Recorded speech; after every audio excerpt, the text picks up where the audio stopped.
Welcome everyone to the Equal-Opportunities Committee, the 32nd meeting of 2013. Please set any electronic devices to flight mode or off. I'd like to start with introductions. At the table we have our clerking and research team, official reporters and broadcasting services. Around the room we are supported by the Security Office and welcome to observers in the public gallery. My name is Margaret McCulloch and I'm the committee's convener, and I now invite members to introduce themselves in turn, starting here on my right. I'm Marco Biaggi. I'm the Deputy Convener and the MSP for Edinburgh Central. John Mason, MSP for Glasgow Shettleston. Alec Johnston, Member for North East Scotland. Morning, Matt John Finney, MSP Highlands and Islands. Good morning, Christian Arad, MSP for North East of Scotland. Hi, Siobhan McMahon, MSP Central Scotland. The first item on the agenda today is a decision to take business in private. You're asked to agree to take items 3 and 4 in private. Are we all agreed? Yes. Thank you. The second agenda item is Stage 2, consideration of the Marriage and Civil Partnership Scotland Bill. This is our first meeting at Stage 2 of the Bill. I welcome Alex Neil, the Cabinet Secretary for Health and Wellbeing, and his accompanying officials. Officials are, of course, not permitted to participate in the formal proceedings. Richard Lyle will join us to speak to his amendments. Everyone should have with them a copy of the bill as introduced, the first marshalled list of amendments and the first groupings of amendments. We will not go beyond Chapter 4 of the bill today, and there will be one debate on each group of amendments. Any amendments that we do not reach today will be dealt with at our next meeting on the 16th of January. For each debate, I will call the member who lodged the first amendment in that group to speak to and move that amendment, and to speak to all other amendments in the group. All other members with amendments in the group, including the Cabinet Secretary, if relevant, will then be asked to speak to them. Members who have not lodged amendments in the group but who wish to speak should indicate that by catching my or the clerk's attention. Following debate on each group, I will check whether the member who moved the first amendment in the group wishes to press it to a vote or to withdraw it. If they wish to press ahead, I will put the question on that amendment. If a member wishes to withdraw their amendment after it has been moved, they must seek to approve to do so. If any member objects, the committee immediately moves to the vote on the amendment. If any member does not want to move their amendment when called, they should say not moved. Please note that any other MSPs, i.e. not just committee members, may move such an amendment. If no one moves the amendment, I will immediately call the next amendment on the marshalled list. Only committee members are allowed to vote. Voting in any division is by a show of hands. It is important that members keep their hands clearly raised until the clerk has recorded the vote. The committee is required to indicate formally that it has considered and agreed each section of the bill, and so I will put a question on each section at the appropriate time.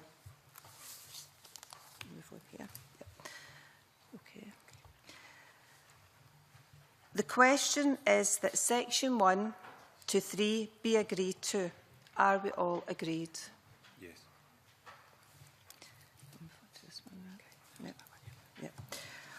Operation of rules of law concerning purported marriage.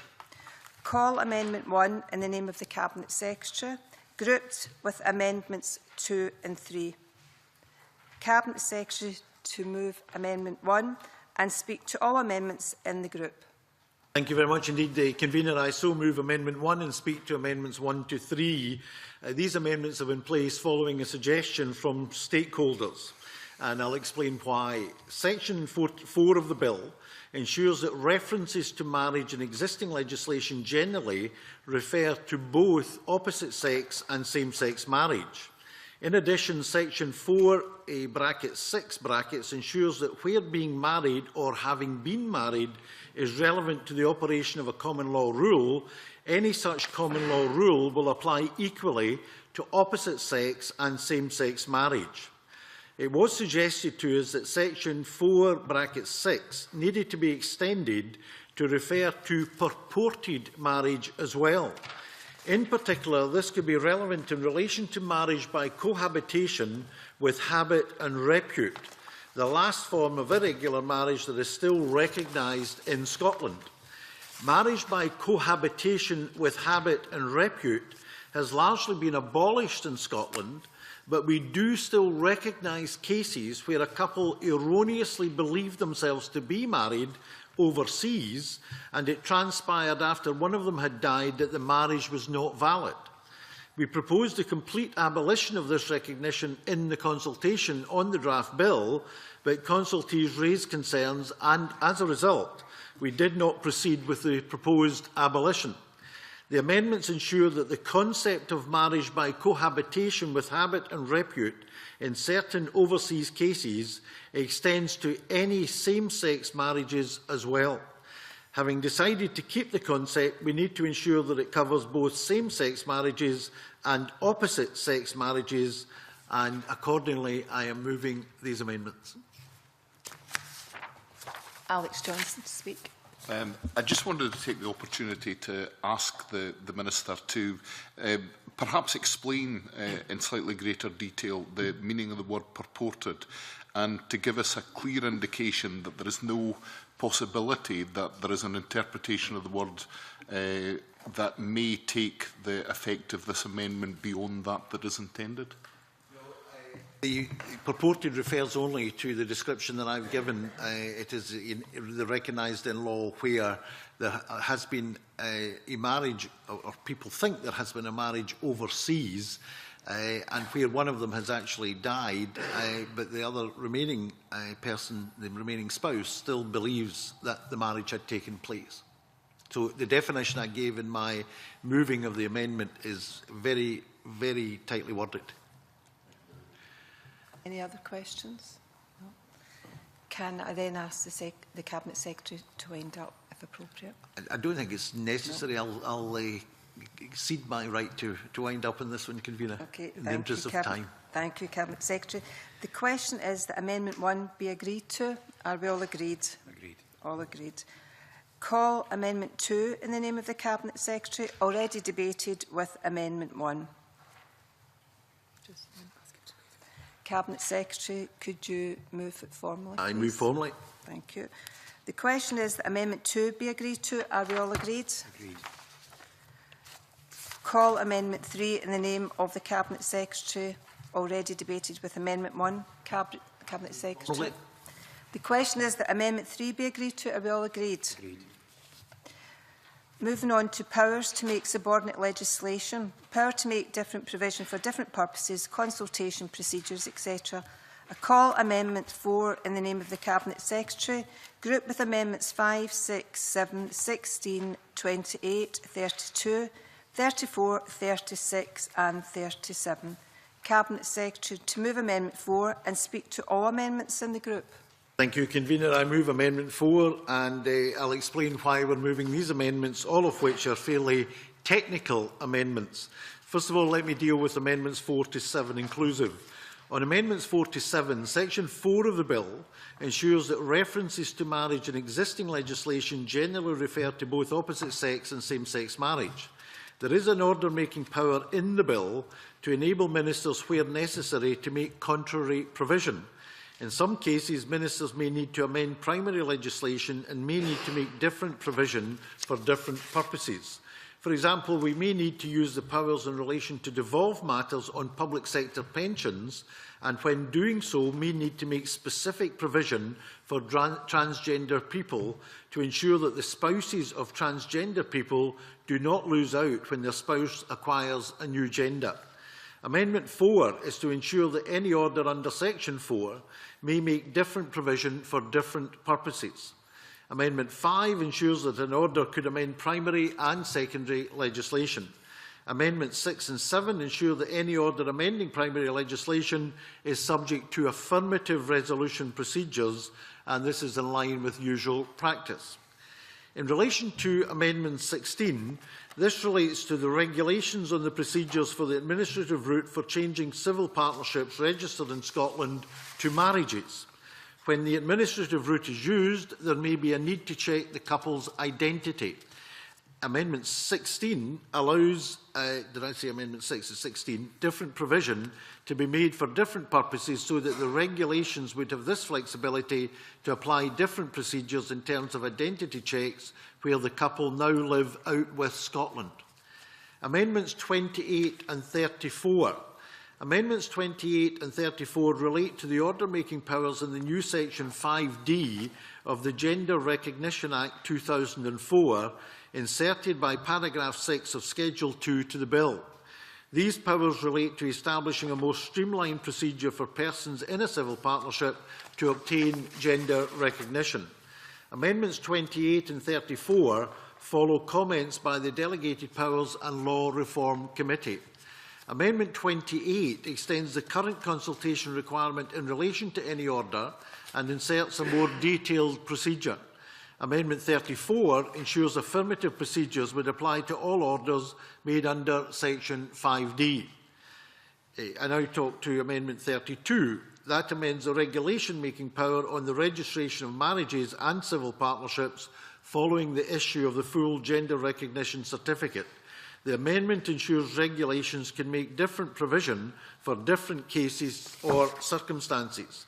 Different provision might be needed, for example, in cases where the person receiving the full gender recognition certificate was married in Scotland or entered a civil partnership here but was not born here.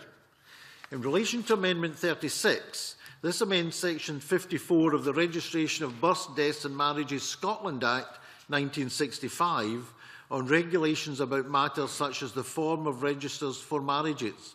The amendment ensures regulations prescribing the form of a register of marriages may make different provision for different cases or different circumstances.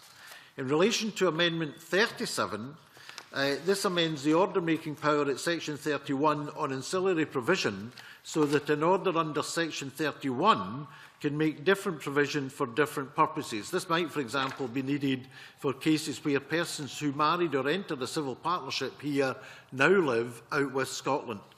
And as I said, I move Amendment 4. Thank you. Does anyone have any questions to ask?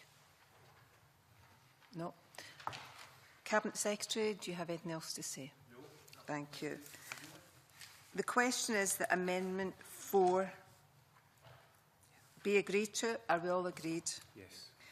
Call Amendments 5, 6 and 7, all in the name of the Cabinet Secretary and all previously debated. Cabinet Secretary, I invite you to move Amendments 5 to 7 en bloc. Moved en bloc. Do any other members have any objections to a single question be put on Amendments 5 to 7? No. No. The question is that Amendments 5 to 7 are agreed. Are we all agreed? Yes.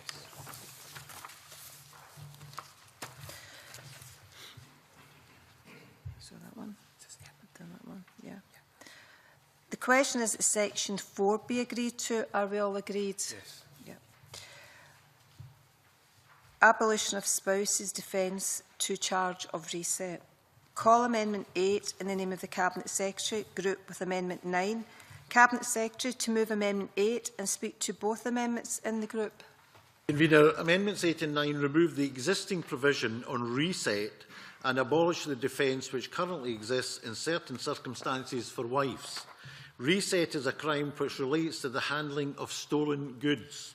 At the moment, a wife cannot be charged with reset for receiving or concealing goods stolen by her husband unless she makes a trade of the crime and has taken an active part in the disposal.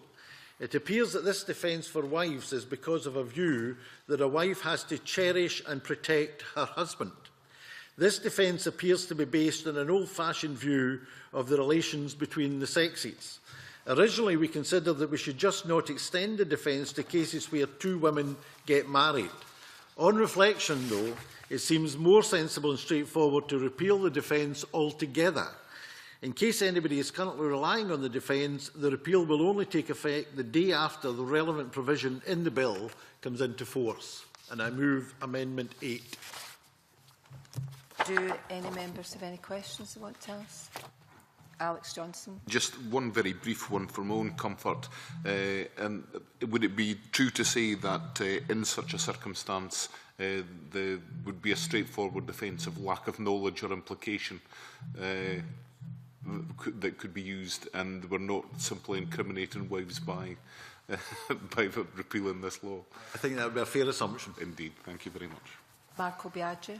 Can I just say I welcome this amendment, given that it was one of those surprising anachronisms that we all became aware of, I think, when we first read the bill as it was produced, and I'm glad to see, instead of the initial approach, that we are getting rid of it entirely.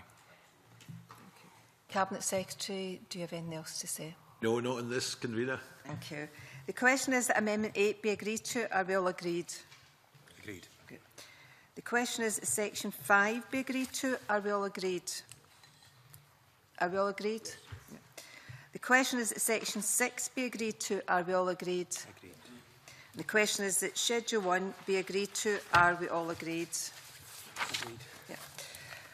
I now call the amendment in the name of the Amendment 9 in the name of the Cabinet Secretary, already debated with Amendment 8. Cabinet Secretary to move formally. Move formally, Convener. Thank you. The question is that Amendment 9 be agreed to. Are we all agreed? Yes. Section 7, change in civil partnerships to marriage, civil partnerships registered outside Scotland. Call Amendment 10 in the name of Marco Biaggi, grouped with other amendments as shown in the groupings.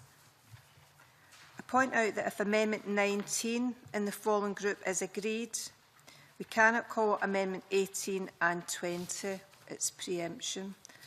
Marco Biaggi to move Amendment 10 and speak to all amendments in the group. Thank you, Convener. The bill, as has already been presented, allows those people who are already in civil partnerships to replace their civil partnership relationship with a marriage. That is, however, for those who have had their civil partnership conducted within Scotland. During the course of consultation and committee deliberations, we were made aware, for example, of one situation of a couple from New Jersey who had a registered domestic partnership recognised as a civil partnership that was conducted in their home jurisdiction but were now resident in Scotland. This scenario threw up the example of a couple that would be excluded from replacing civil partnership with marriage, even though they were now resident in Scotland. My amendments seek to open the civil partnership, those with foreign civil partnerships, the option of marriage here. I'm glad to see that the government has taken a similar view, and we have two sets of amendments on basically the same flavour. You could say that the primary legislation changes that I have proposed are a do-it-now approach. The government's order-making power is a do-it-later, and I am well aware that sometimes it is wise to delay to get things right. So we'll be looking forward to hearing what the Cabinet Secretary says on that. There are a few areas, though, I would like to say about I'd like to cover about the amendments that I have proposed. Some of the concern that I think there is about an order-making power out there would be that it might be incomplete, and that the order that we might eventually see may include such issues as residence requirement here in Scotland, or exclude those who have the option of replacing their civil partnership with a marriage in their home jurisdiction. The government response to the committee suggested these two as examples. For me, the idea of making someone go home to their home jurisdiction to replace a civil partnership with marriage is difficult. And similarly, we offer marriage to anyone in the world, regardless of their residence. And similarly, we offer divorce on similar grounds. So I would be concerned if that was the case, and I would be looking for the Cabinet Secretary to address that in his comments about what he intends to do should the committee pass the order-making power. I also think it's important that in order to ensure everything is continuous, that the changes under an order-making power would be able to come into force at the same time as the generality of the bill, so that the couple from New Jersey who live in Scotland can get married at the same time as their same-sex couple next door from Scotland. I think there's an example here that I would put forward broadly, which is a sort of a distinction between Ireland and Poland. If you have a same-sex couple in Ireland that have a civil partnership under Irish law and come here, they won't be able to get married. But a couple from Poland who can't get anything in their home jurisdiction can come here and get married. That seems to me to be an arbitrary distinction and one we should address. As I said, anyone can marry, anyone can divorce, and we have no guarantee of recognition of any same-sex marriage conducted in Scotland in another jurisdiction. To use the Ireland and Poland example again, that Irish couple, should they be able to get married here, could go back to Ireland and it would be recognised as a civil partnership. The Polish couple could get married here, go back to Poland, it wouldn't be recognised at all. With anything associated with cross-border recognition of same-sex marriages, there are inevitably complications, and there will be people who are not in foreign civil partnerships that that live in Scotland that get married here and go abroad and have issues with recognition. So that was another area that the government addressed, and I would hope that perhaps the government could talk about that when the Cabinet Secretary has his moment. I would just say that in finding a solution to this, we've got two options, and let's make sure we're not going into greater complexity just for the sake of things, that we find the most efficient solution, having just taken a very efficient solution to get rid of reset rather than creating an extra exception. We got rid of it entirely. If that greater complexity is, however, needed, then I'm open to the Cabinet Secretary's arguments, and I would hand over to him to make the case for his approach instead. Cabinet Secretary, can I ask you to speak to Amendment 14 and the other amendments in the group? Thank you very much indeed. Convener, as Marco has just said, his amendments relate to couples in a civil partnership registered out with Scotland, changing the relationship to marriage. Amendment 14 in my name relates to exactly the same issue. As it stands, the bill creates two ways for a couple in a civil partnership registered in Scotland to change their relationship to a marriage. The couple will be able to have a marriage ceremony, or the couple will be able to change their relationship through an administrative route, the details of which will be laid down in regulations. The committee took evidence that couples in civil partnerships registered out with Scotland should be able to change their civil partnership to a marriage here. The committee recommended this should be possible, and the government has great sympathy with this suggestion. However, a number of detailed points need to be considered. First, couples in a civil partnership registered out with Scotland could not change their relationship to marriage through the administrative route. Quite simply, we do not hold the original paperwork. On the detailed points made to committee, we agreed it would be odd to have to resolve a relationship which had not broken down to change that relationship to a marriage. On the other hand, we are concerned about the risk to the couple themselves of having a dual civil status of being in a civil partnership and of being married. There is no guarantee other jurisdictions will accept the civil partnership has been changed to a marriage in Scotland, so the couple might be married here but in a civil partnership elsewhere. Can I finish this introduction and then I'll take questions? It is also not clear how such a marriage would be recognised within the UK.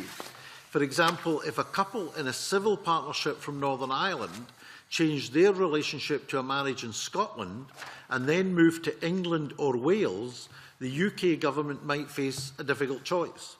This choice would be whether to recognise the relationship as a Northern Ireland civil partnership or as a Scottish marriage.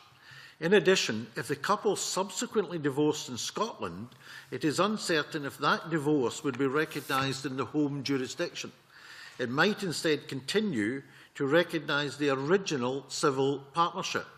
It is also possible to imagine a scenario if a couple split up of a divorce action taking place in Scotland and an action to dissolve the original civil partnership taking place in the home jurisdiction.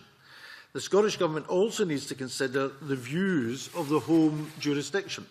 The wishes of the couple and the views of the home jurisdiction may, of course, be different, and both are entitled to be heard. If Scotland should allow marriages of persons in non-Scottish civil partnerships and the other jurisdiction objected, that might, at least in theory, raise issues about the general recognition of Scottish marriages out with Scotland. There is also a need to consider whether Scotland should be prepared to allow all same-sex partners from anywhere in the world to marry here, or just those who are ordinarily resident here. One option might be just to change non-Scottish civil partnerships to marriages when a couple resident in Scotland are unable to do so in the jurisdiction where they registered their partnership. A couple wishing to change their civil partnership to a marriage would be best doing so in the home jurisdiction for the civil partnership where possible. This would avoid the potential complication of two civil statutes. Our approach, given these very complex issues I've just outlined, is in Amendment 14. This would allow ministers to extend by order the category of civil partners who could change their civil partnership in Scotland by having a marriage ceremony here. This would enable civil partners in a partnership registered out with Scotland to marry in Scotland. The order-making approach will enable the Government to consult fully and to consider all the issues in detail. It would also give us the opportunity to discuss the issues with other relevant jurisdictions. Any order would be subject to affirmative resolution procedures. The Government will consult in 2014 on whether or not to make such an order, and if so, who it should cover. Let me stress that if we decide after we have consulted that all civil partners should be covered, then the power in the order will be wide enough to allow us to do that. This consultation will form part of our work on the review of civil partnerships. We will give this consultation priority next year, given the evidence made to this committee and the points the committee have made. Regardless of whether or not an order is made, the Government will report to Parliament on the outcome of the consultation. Therefore, for these reasons, I invite Marco Biaggi to withdraw his amendments, and I invite the committee to support Amendment 14. Accordingly, I move Amendment 14. Thank you, Cabinet Secretary. John Mason, do you still like to ask a question? Well, I was trying to intervene on the Cabinet Secretary during his speech. Yes, I think it's not an area I've got huge detailed knowledge of, but I mean, as I understand it, Marco Biaggi's argument is that there are always going to be inconsistencies and there are always going to be some borders where one relationship is recognised on one side of the border and is not recognised on another side of the border. And it seemed that the Cabinet Secretary was arguing that we want a much tidier solution, but I mean, I'm not entirely convinced by his argument that a tidy solution is possible, because will it not always be the case that some relationships are going to be recognised in some jurisdictions and are not going to be recognised in other jurisdictions? I think what I would say is, first of all, this is a very complex issue and requires further consideration so that we get it right. That's the first point. And I think it requires further consultation as well, very clearly, not just within Scotland, but as I say, with other jurisdictions. The second point I would make is I do have some sympathy with the point John makes, that this is an area where looking at every possible scenario with every other country in the world would be difficult to do. And therefore, from that point of view, it may not be totally tidy. It might never be totally tidy, but I think it could be a lot tidier than what it is at the present time. And particularly in terms of volume, we do know most of these issues will tend to be cross-border issues within the United Kingdom, and secondly within Europe or transatlantic. There will be very, very few cases involving, for example, some African countries or Asian countries or whatever. So you never know what laws are going to be passed in any other country in the world. But I think it's very important for the vast majority of people that this will affect, who will be people, generally speaking, within the UK and Europe and with North Atlantic relationships, that this could be a better way of doing it, taking a time to try to get it as near right as we possibly can. Christian Allard, followed by John Finney. Thank you. Cabinet Secretary, I just wanted some reassurance about the consultation you were talking about. Can we make sure that the transgender communities are involved in it? Because we have a particular issue. We heard from James Morton of the Scottish Transgender Alliance, who had particular issues about the conversion of the civil partnership practice abroad in Scotland.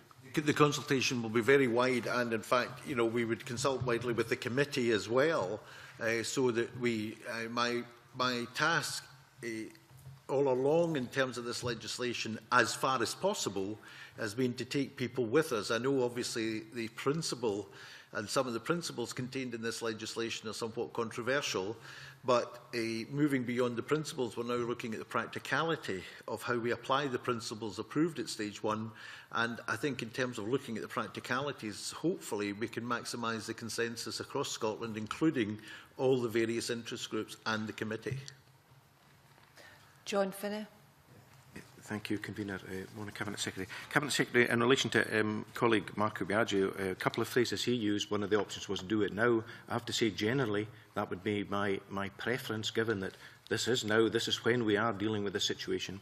He used another phrase which, given the associations with another pernicious campaign by another administration, go home, that doesn't seem an attractive option to me, to have people who we would welcome here have to return. Accepting that there are administrative difficulties around that. I'm trying to understand my inclination would be for us to do what we should do and what we think is right. And given the range of people that you would require to consult with, and there are some countries in Europe where the approach to LGBT people is not at all positive, are you able to give an undertaking, for instance, that a general policy approach in this matter will be as far as possible to enable all same-sex couples with foreign civil partnerships to marry in Scotland? Absolutely, and that's why I need time to get it right. I mean, it's very tempting to do it now, but if we do it now and get it wrong, then you'll be defeating the purpose that you've just outlined in the last sentence, which is to ensure that we maximise the opportunity in law for most people to be able to do this who wish to do it. And that's why I think a further period of consultation is required. The objective is not just to allow it, but to make sure that we minimise any barriers, either in terms of the interaction with other jurisdictions or in terms of our own internal law, to minimise any barriers to those who wish to convert the civil partnership into a marriage. Yeah, one more. Cabinet Secretary, can you help me with process here then? Because if we're going to do it, does it matter what other people the other jurisdictions are saying, or is it about administrative arrangements associated with facilitating us doing it? Let me clarify, when we say consult with other jurisdictions, the purpose of the consultation is not that other jurisdictions are going to dictate to us what we're going to do in Scotland. That's not what we mean by consultation. What we mean is there are two broad areas we need to consult on. Number one, what their interpretation would be in relation to people from Scotland. For example, what their interpretation would be of any particular change in the law in Scotland, because we want to make sure that we don't do something in terms of our law which makes it more difficult for people from elsewhere to achieve the objective here, which is conversion of a civil partnership into a marriage. Secondly, we want to identify if they've got any plans in the immediate future to change their laws in any respect, which may impact on the changes that we would make in terms of the primary legislation here. And if we do identify changes in other parts of the UK or elsewhere in Europe which are relevant to what we are doing, then we can make sure we're trying to accommodate and as widely as possible ensure that we take down any barriers to achieving our objective, which is allowing people in Scotland to convert from a civil partnership to a marriage. What might hold up that process then? Well, there's loads of things. I mean, I've given some examples of what might hold it up in terms of, for example, couples elsewhere, marrying or having a civil partnership elsewhere in the UK or elsewhere in Europe, where there's a different type of application of the law in terms of recognition of couples in Scotland who perhaps have lived in a period out with Scotland, have not been here for a long time but have a civil partnership here and want to convert. As I've outlined in my introductory remark, this is a very complex issue. My objective is exactly the same as Marco's, and that is to maximise the opportunity, not just for the civil partnership to be converted to marriage, but for it to be widely recognised and not create unforeseen or unnecessary difficulties either in Scotland or elsewhere for couples who want to do that. And I'm just asking for the time to look at the complexities, to consult more widely, including with the groups mentioned by Christian, and to come back to the committee and see if between us we can get this right. But I intend to do it timeously. Can I make a point as well, Cabinet Secretary? I've got concerns that people that have been living in the country who are in a civil partnership but not necessarily have been born or had the civil partnership conducted here, may have been living here about 20, well, no, maybe about 15, 10 years. They don't have possibly the financial cost to actually go abroad and be married. But also there's concerns that for to be married here and being in a civil partnership, they would have to live apart for a year before they could get married, which I think causes all sorts of problems as well. So my concern as well is that, yes, it does need tidied up, but could it be tidied up before the bill is actually passed? Could a decision be made before the bill is passed? Can I say, let me make a distinction between the bill being passed and the bill being implemented. I don't think it's realistic to say that we could do this and get all the different complexities sorted before we actually come to stage 3 of the bill without very, very substantially holding up the bill, which I don't want to do. But what I can give a commitment is that we would have this other process. If we get the order-making power, we'll complete that and have the orders in front of the committee for approval before we implement the bill. So make a distinction between passage of the bill and implementation of the bill. And as I say, I'm giving an absolute guarantee. I want to do this timiously. I don't want it hanging around for months or years on end. So we definitely have your assurance that you will reach a decision? Absolutely, Yeah, absolutely. Absolutely. Okay. Thank you. Can I ask Marco Biagio to wind up? Or? Well, let me wind up first because everyone else has spoken.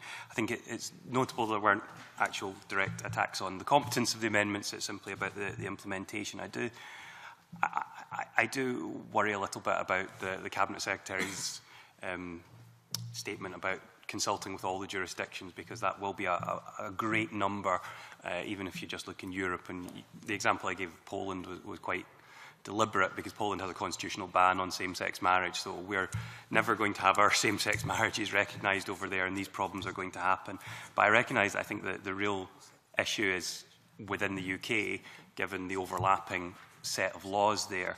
Although there is a strong part of me that says Northern Ireland really shouldn't get a veto over Scottish domestic legislation, or indeed any other jurisdiction within the UK.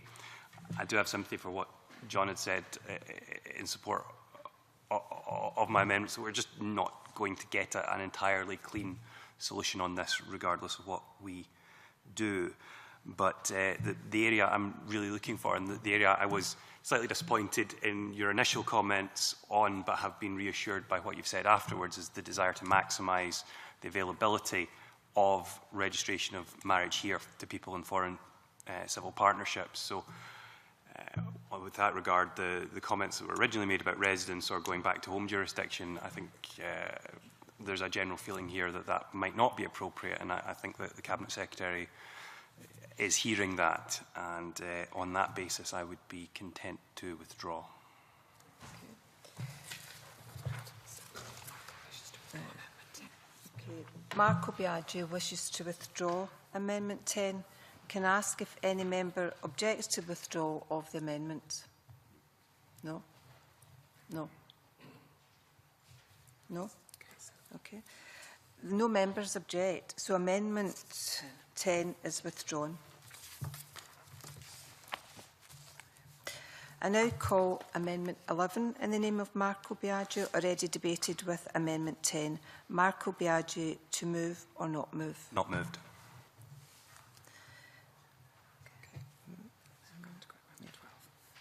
This one here. Yeah. I now call Amendment 12 in the name of Marco Biagio, already debated with Amendment 10. Marco Biagio, to move or not move? Not moved. Okay. The question is that Amendment... I now call Amendment 13 in the name of Marco Biagio, already debated with Amendment 10. Marco Biagio, to move or not move? Not moved. The question is that Section 7 be agreed to. Are we all agreed? Agreed.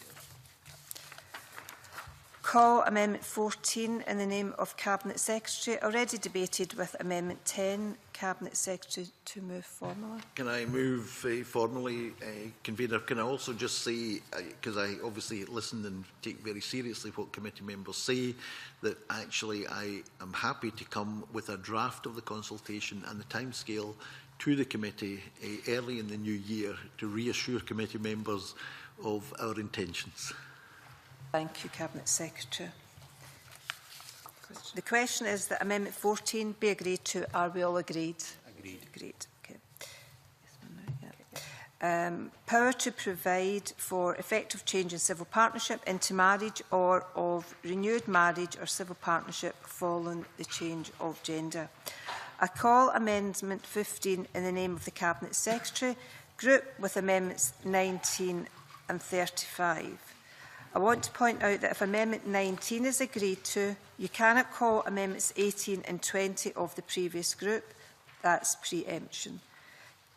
Cabinet Secretary to move Amendment 15 and speak to all amendments in the group, please. Thank you, Convener. These amendments follow the report by the Delegated Powers and Law Reform Committee, the DPLRC. In relation to Amendments 15 and 19, the DPLRC suggested it was unnecessary for regulations to make provision on the effect of a couple in a civil partnership changing the relationship to marriage through administrative means, and we agree with that. The legal effect for the couple will be the same regardless of whether they use the administrative route to change their civil partnership registered in Scotland to a marriage or whether they go through a marriage ceremony. Therefore, Amendment 15 removes the reference to the regulations on the administrative route, making provision on the effect of using this route. Amendment 19 extends Section 9 on the effect of changing a civil partnership to a marriage so that it covers those who change through the administrative route as well as those who change through having a marriage ceremony. In relation to Amendment 35, Section 28 empowers the Scottish Ministers to make regulations on renewed marriage and civil partnership ceremonies following gender recognition. Section 28(2)H currently allows any such regulations to make provision on the effect of entering into a renewed marriage or civil partnership. The DPLRC suggested that power for the regulations to make provision on the effect of entering into a renewed marriage or civil partnership was unnecessary. Again, the Government agree with this recommendation. Entering into a renewed marriage or civil partnership is not intended to have any distinct legal effect. Paragraphs 9 and 10 of Schedule 2 to the Bill already make provision that the continuity of a marriage or a civil partnership is unaffected by the issue of a full gender recognition certificate. Accordingly, Amendment 35 removes Section 28(2)H on regulations making provision on the effect of entering into a renewed marriage or civil partnership. I move Amendment 15. Do any members have any questions they'd like to put? No. The question is that Amendment 15 be agreed to. Are we all agreed? Agreed. I now call Amendment 16 in the name of the Cabinet Secretary, already debated with Amendment 4. Formally move, Convener. Thank you, Convener. Thank you. The question is that Amendment 16 be agreed to. Are we all agreed? Agreed. I now call Amendment 17 in the name of Marco Biagi, already debated with Amendment 10. Marco Biagi to move or not move? Not moved. The question is that Section 8 be agreed to. Are we all agreed? Agreed. I now call Amendment 19 in the name of the Cabinet Secretary, already debated with Amendment 15. And can I remind members that if Amendment 19 is agreed to, you cannot call Amendments 18 and 20. It's pre-emption. Formally move, Convener. The question is that Amendment 19 be agreed to. Are we all agreed? Amendment 21.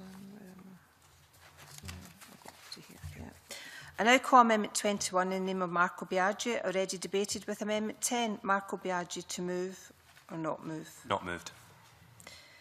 The question... I now call Amendment 22 in the name of Marco Biagi, already debated with Amendment 10. Marco Biagi to move or not move? Not moved. I now call Amendment 23 in the name of Marco Biaggi, already debated with Amendment 10. Marco Biaggi, to move or not move? Not moved. I now call Amendment 24 in the name of Marco Biaggi, already debated with Amendment 10. Marco Biaggi, to move or not move? Not moved.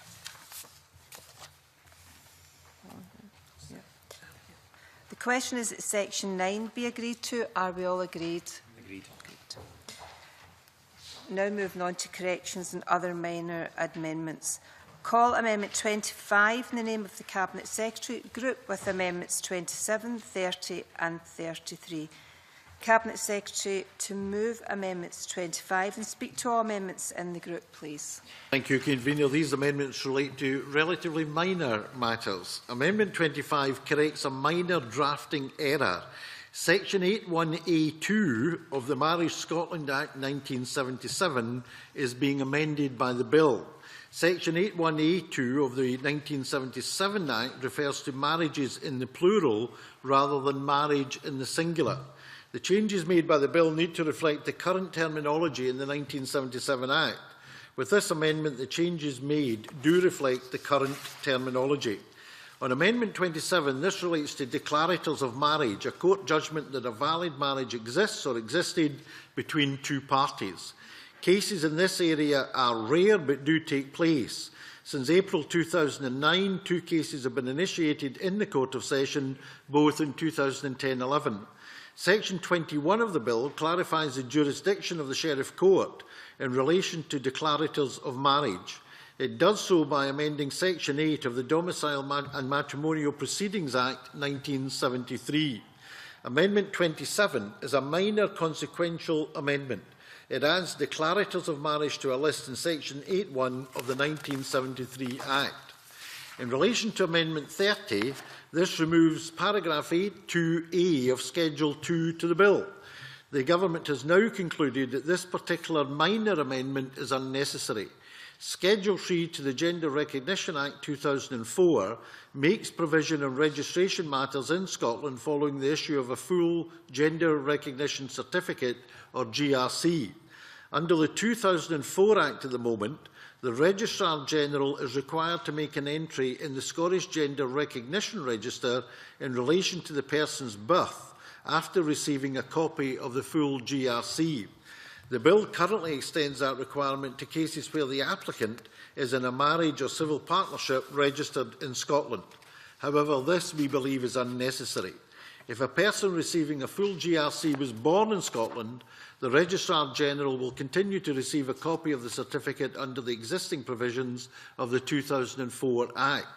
And if the applicant is in a marriage or civil partnership registered in Scotland but wasn't born here, there will be no Scottish birth entry to update. In relation to Amendment 33, this again corrects a minor drafting error. Paragraph 12.3 of Schedule 2 to the bill provides that any regulations made under paragraph 20A are subject to the negative procedure. Amendment 33 clarifies this as a reference to paragraph 20A of Schedule 3 to the 2004 Act. I therefore move Amendment 25. The question is that Amendment 25 be agreed to. Are we all agreed? Agreed. Moving on to no power to compel religious or belief bodies to carry out same-sex marriages. I call the Amendment 38 in the name of John Mason in a group on its own. John Mason, to move and speak to amendment. Thank you, Convener, and I speak to and move Amendment 38 in my name. Section 2 of the UK Government's Marriage Same-Sex Couples Act 2013 it provides that nobody, including a religious organisation, can be compelled by any means either to undertake an opt-in activity or to refrain from undertaking an opt-out activity. These activities are defined in a table in Section 2 of that Act and include very similar things to the new subsection 1D in Section 10 of our Bill, such as religious bodies giving consent or authorising their celebrants to be involved in same-sex marriages. However, the Bill's subsection 1D refers to no duty being imposed by specific subsections of the Bill. By contrast, the Westminster protection is broader than this, referring to no person being, quote, compelled by any means, brackets, including by the enforcement of a contract or a statutory or other legal requirement, close brackets, end of quote. The aim of the amendment is not to remove the nothing imposes a duty terminology, but to bolster it by putting in the additional protection of not being compelled by any means. This is to give further protection for religious liberty and rights of conscience of those groups and individuals who do not wish to participate in same-sex marriage. The by any means should cover, for example, the hire of public premises being made conditional on a religious body, being a prescribed body able to conduct same-sex marriages. This is not currently covered by the limited no duty imposed terminology and would help to prevent a scenario occurring, for example, of a religious organisation being refused hire of public buildings because it has not registered for same-sex marriages.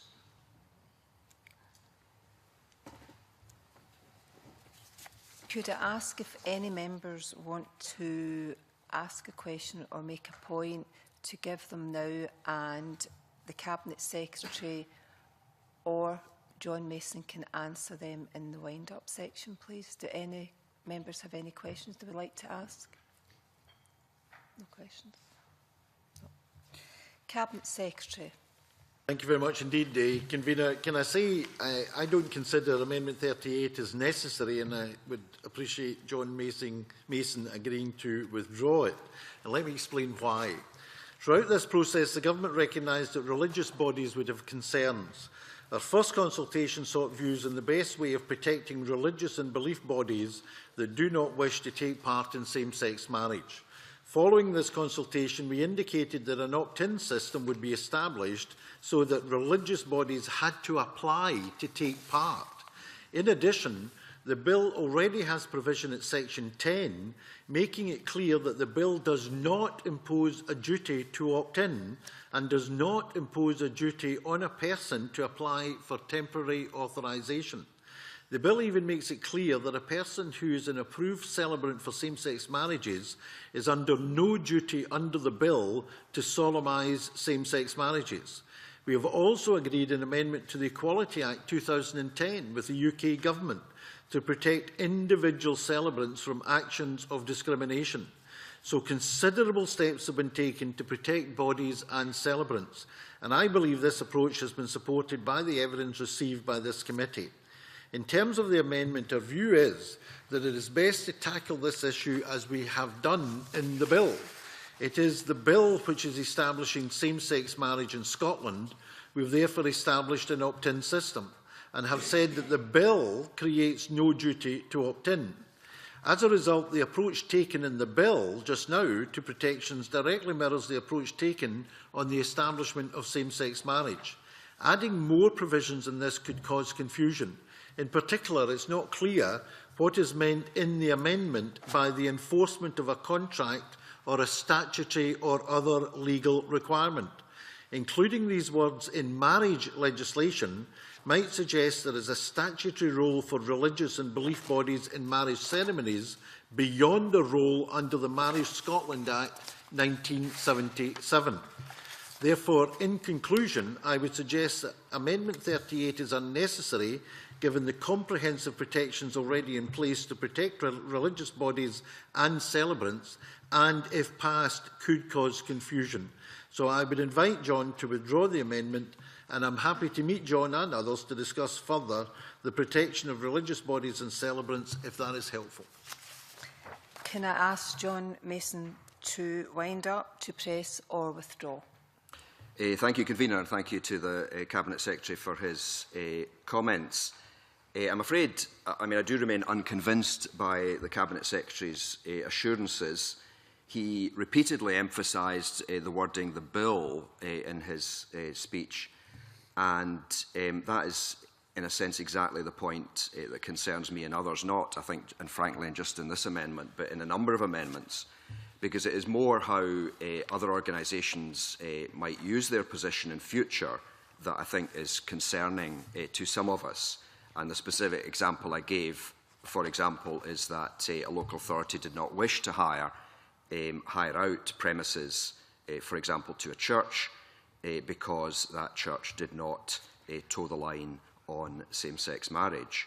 So I'm afraid I'm not reassured by the Cabinet Secretary. I do think we need some extra protection in here, because I think there's a considerable risk to bodies which do not always agree with the local authority. In many cases there is a good relationship, but occasionally that is not the case. And therefore I do absolutely feel compelled to press this amendment. The question is that Amendment 8 be agreed to. Oh, sorry, is Amendment 38 be agreed to? Are we all agreed? No. Yes. No. We now move to a division. Amendment 38 is not agreed, so we'll move to a vote. Can I ask all those in favour of the amendment raise their hand?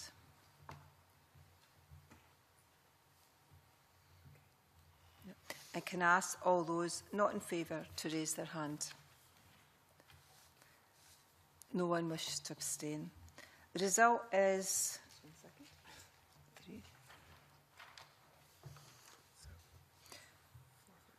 The result is 3 votes. 4? Sorry, 3 votes in favour. The result is 3 votes in favour and 4 votes not in favour, and there were no abstentions. The amendment is therefore disagreed to. Okay. Amendment 11.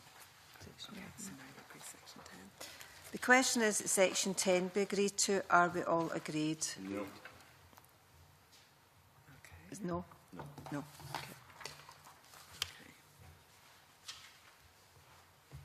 This one.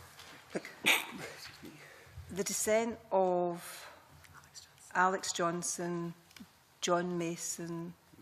No. No. Did you say no? Sorry. Yeah, it's Alex. Yeah. So. Right. So the dissent of Alex Johnson, John Mason, is noted. Yeah. However, the only way to oppose any provision in a bill procedurally is to lodge an amendment and to leave it out. Okay. So we move on to Section 11, language used in marriage declarations. I now call Amendment 26 in the name of the Cabinet Secretary in a group on its own. Cabinet Secretary to move and speak to the amendment, please. Thank you, Convener. This follows a recommendation by the committee. When a body nominates celebrants to the Registrar-General to solemnise opposite-sex marriage, the body has to show that the marriage ceremony used by the body is of an appropriate form. At the moment, a marriage ceremony will be considered to be of an appropriate form as long as it is not inconsistent with declarations set out in the Marriage Scotland Act 1977. These declarations currently refer only to husband and wife. The committee recommended that gender-neutral declarations should be available as well. We carried out a short consultation with religious and belief bodies on whether gender-neutral declarations should be available as well. In brief, the Free Church of Scotland were wholly opposed, the Baptist Union were also wholly opposed, the Muslim Council of Scotland said there should be no obligation to use gender-neutral declarations, the Salvation Army said the change would not affect them, and the Humanist Society Scotland and the United Reformed Church were in favour. The amendment we have lodged provides choice. If a religious or belief body wishes to use gender-specific terms, if a religious or belief body wishes to only use gender-specific terms, that is fine, as is a decision by the body to only use gender-neutral terms. Similarly, a body would be free to use both types of terms if, for example, the terms used vary depending on the language which couples themselves want to use in their ceremonies. Accordingly, I move Amendment 26. Thank you, Cabinet Secretary. Does any members have any points or questions they wish to raise? No. Can I ask the Cabinet Secretary to wind up, please? I'll forego that, Convener. Thank you. The question is that Amendment 26 be agreed to. Are we all agreed? Agreed. Agreed.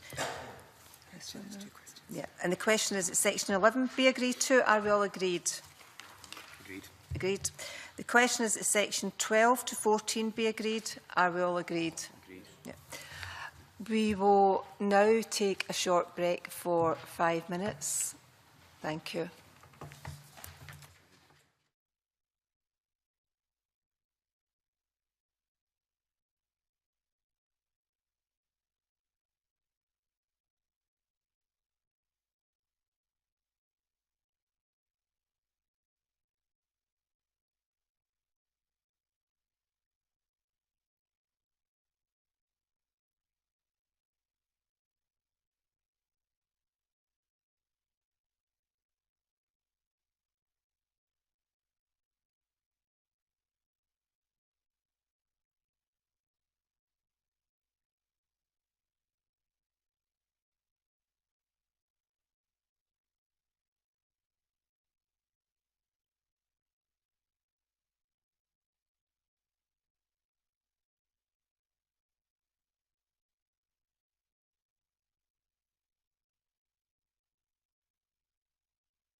We will now move on to section 14, the effects of holding belief that marriage is between persons of different sexes, and I call Amendment 39 in the name of John Mason, grouped with Amendments 43 and 44.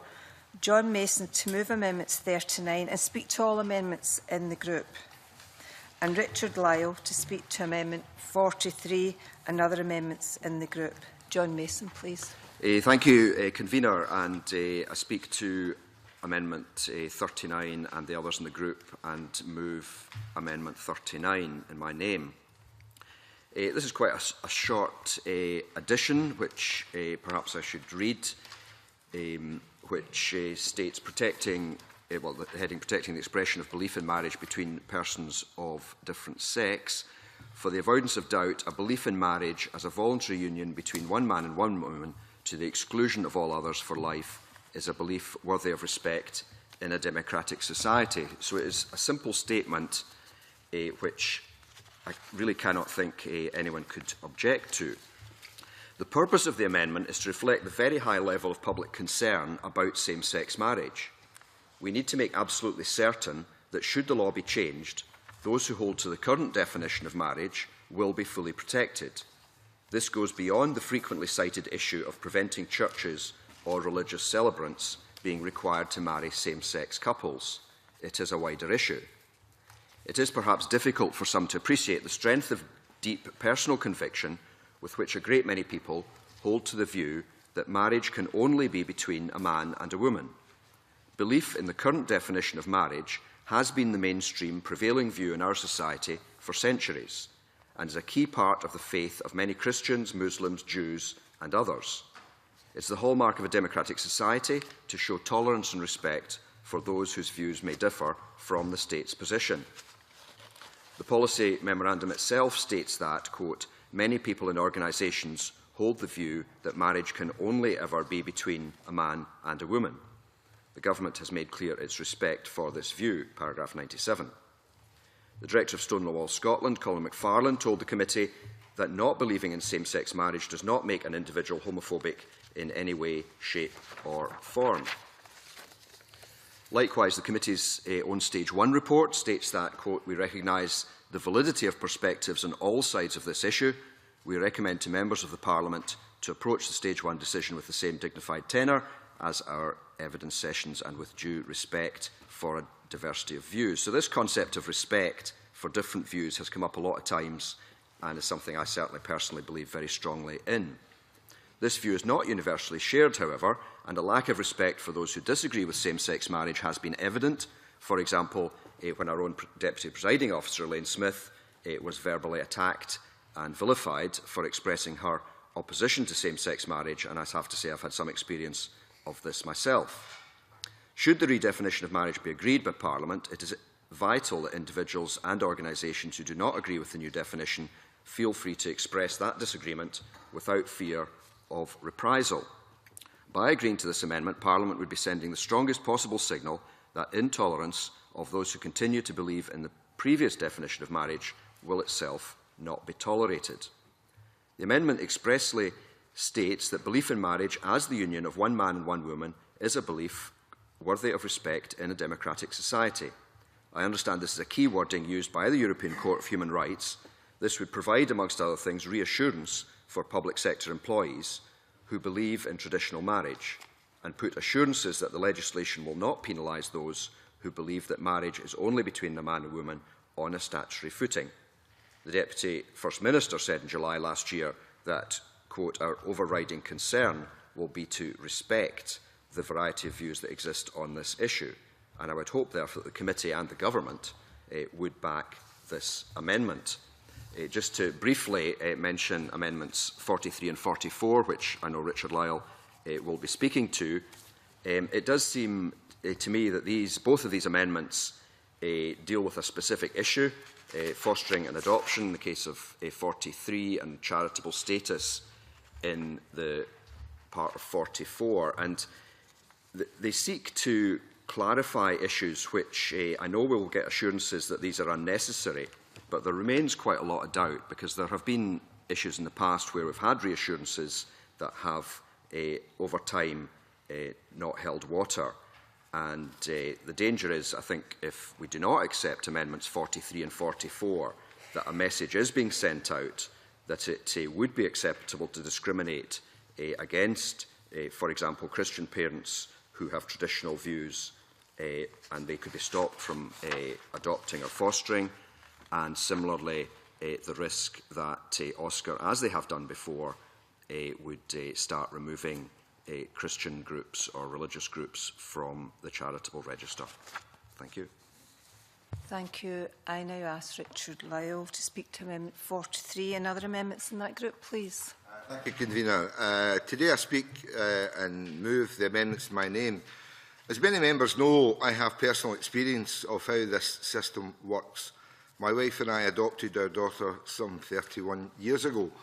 And unlike the TV soap, we didn't wait 2 weeks, we waited 6 years. We had a weekly visit from a social worker, and I know what the social worker asked us on the various visits that they came, and eventually we got a baby at 6 weeks old. Should same-sex marriage become law, there is a very real danger that prospective foster carers or adopters may be wrongly deemed homophobic if they reveal their opposition to same-sex marriage, and therefore unsuited to the role. And I would suggest that possible adopters are entitled to also their equal rights. The Scottish Government's willingness to cite in paragraph 126 of the policy memorandum to consider amending existing fostering guidance to, and I quote, make it clear that it would be a would-be fosterer would not be rejected just because of his or her views on same-sex marriage is welcome, but it doesn't go far enough. It also suggests that the Government is aware of the dangers. It is my experience that this needs to be enshrined in law, not just detailed by a letter to agencies. The Minister, in his reply to a written question S4W18023 on the 12th of November 2013, stated that it would be not appropriate for prospective and current foster carers who oppose same-sex marriage to have their suitability to foster children questioned just because of their opposition to same-sex marriage. He went on to say that opposition to same-sex marriage is not by itself sufficient to make a person unsuitable to provide foster care. Whether or not that answer will reassure prospective foster carers who have strong views, as I have, on the same-sex marriage remains to be seen. But that is the Government's position. But if this is the Government's position, then they should have nothing to fear from this amendment, and I invite the Cabinet Secretary to support my amendment.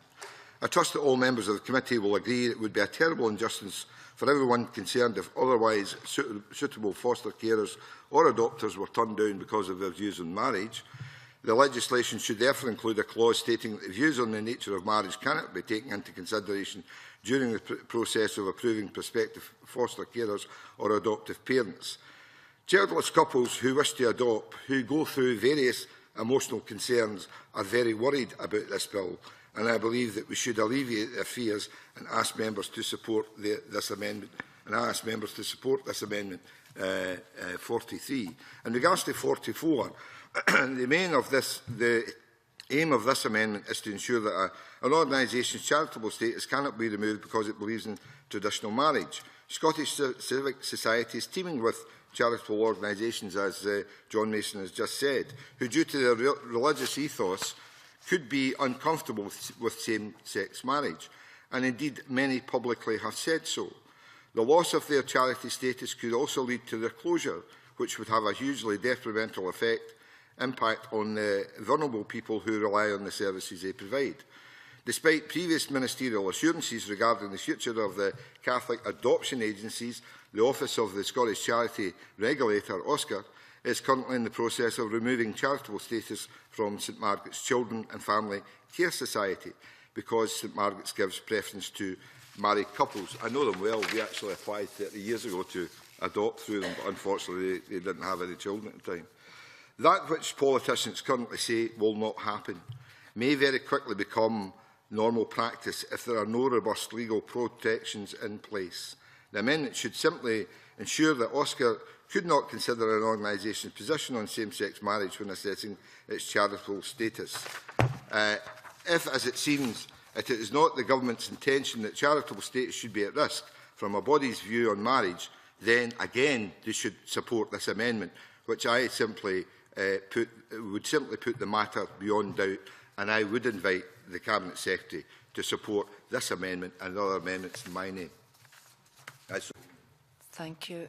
Can I ask, does any members have any questions they would like to ask? And the Cabinet Secretary can ask them and answer them in his winding up section. John Finney. Convener, I would like to speak on John Mason's amendment, if that's possible at this stage. Thank you very much indeed. Convener, John talked about a deep personal commitment to his faith, and I don't doubt for one second that's entirely the case with John and a number of other people who would support this amendment.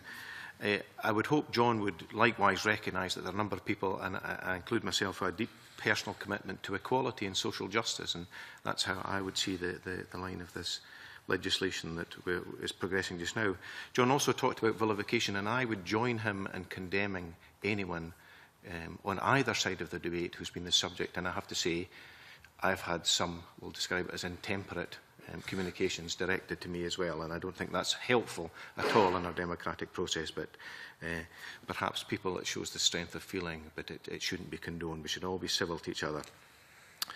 I'm grateful to a number of the organisations who have provided briefings, and I'm going to quote from one of them, from the Equality Network, specifically that one because that is an umbrella group, and I'll maybe just read some of the comments they make. They describe the amendment as being discriminatory because it would undermine a general freedom of speech rights, and it's ill-defined. It's discriminatory because it singles out a belief that marriage can only be between a man and a woman as being worthy of particular respect. This discriminates against people who hold other views, and I would include myself in that, obviously. For example, that marriage can be between people of the same sex. Surely that view is equally worthy of respect in a democratic society. The introduction of same-sex marriage is intended to give same-sex couples the same status as mixed-sex couples, but this cannot be achieved if it's written into the bill that a belief in mixed marriage only is worthy of respect. The amendment would undermine general freedom of speech rights because if a particular belief is enshrined in legislation as being worthy of respect, then there is a presumption that Parliament intends that all other beliefs are less worthy of respect. The belief that marriage can only be between a man and woman may be interpreted by courts to be deserving of a higher level of respect than other beliefs, because the amendment singles it out for mention as worthy of respect. But surely all other beliefs that a person may hold, whether they be about nuclear weapons, income inequality, divorce or any other subject, are equally worthy of respect in a democratic society. And I think significantly in this briefing, talks about the amendment is also ill-defined because it doesn't specify what worthy of respect means. What are the practical consequences intended to be in law, and what the enforcement mechanisms would be. So I respect John's right to bring this forward, but I certainly will be opposing it strongly. Thank you. Marco Biagio would also like to comment, and when we have if any other members want to comment, we'll then have the Cabinet Secretary addressing those points, if applicable, and then John Mason replying also in his wind-up. Thank you, Marco. Convener, excuse me, is it not understanding orders the right of the Cabinet Secretary to speak straight after the proposers of amendments? Isn't that right to speak in the debate? Right. No, just okay. speaking to the... Thank you. Yeah. Well, just making sure I wasn't offending the Cabinet Secretary there.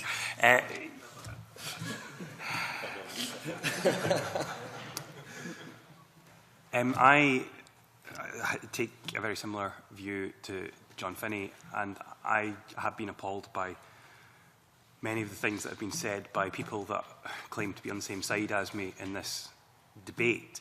I've also been appalled by many of the comments that have been made at me and the other way.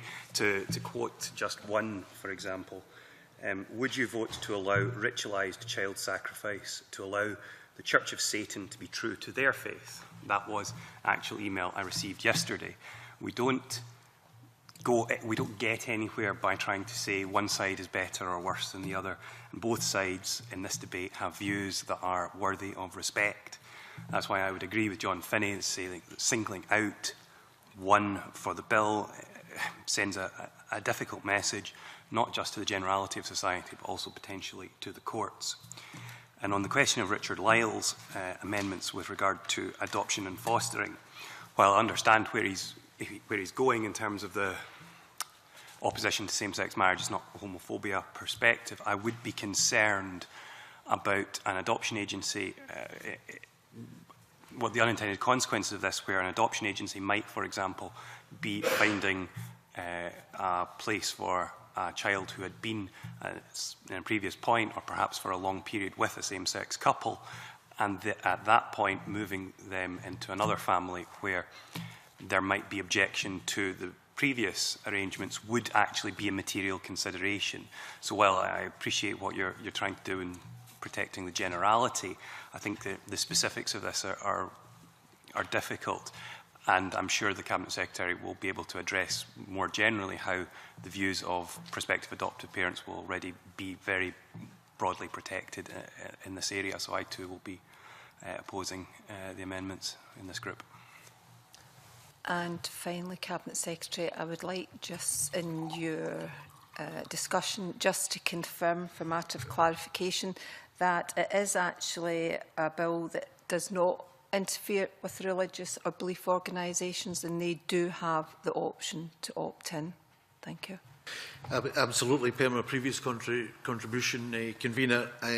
Let me first of all just say that I absolutely agree that people should not be vilified for holding any point of view on either side of any of the arguments around this issue. Everybody is entitled to their point of view, and I would say that if you look at the package of measures, not just around the bill, but including the amendments to the Equality Act, including the changes that will be announced by the Cabinet Secretary for Education to any requirement for change on the guidelines on education, and also the Lord Advocate's guidelines on prosecution, the Government has sought to have a very balanced approach to this and trying to accommodate the extension of freedom of rights for same-sex couples, at the same time to protect the rights of religious organisations and celebrants. And I am not going to support anything which disturbs that balance, in my view, because I think the balance is very important.